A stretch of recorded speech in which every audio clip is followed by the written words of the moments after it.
Мой прапрадедушка Трапезников Федор Матвеевич родился 15 марта 1905 года.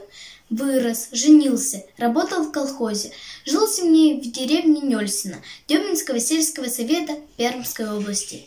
Но мирную жизнь разрушила война. 4 августа 1941 года он ушел на фронт, оставив дома жену и 4 детей. Старший из них, сын Василий, тоже уйдет на войну в 1943 году.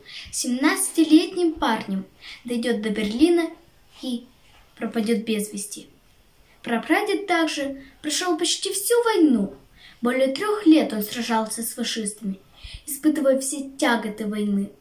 Приходилось и отступать, и обороняться, и идти в наступление, освобождая от врага нашу родину, а затем и страны Европы. Свое последнее письмо наш Федор Матвеевич написал из Венгрии 21 октября 1944 года. Вот строки из него. «Здравствуйте, мои дорогие, жена Фёкла Никифоровна, доченьки Саша, Лида и Люся. С горячим приветом из-за границы пишет вам ваш солдат. Получил ваше письмо, отправленное 15 сентября, и сердечно благодарю. Пишу в окопе, на коленях, поэтому простите за неразборчивость.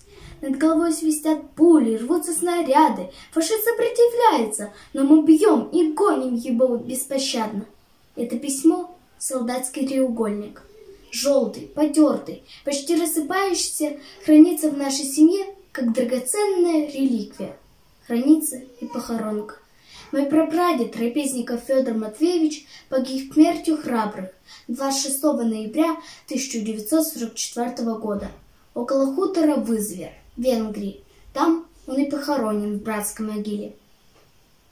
Прапрадедушка на портрете нет, не старый и не седой, военную форму одетый, красивый и молодой.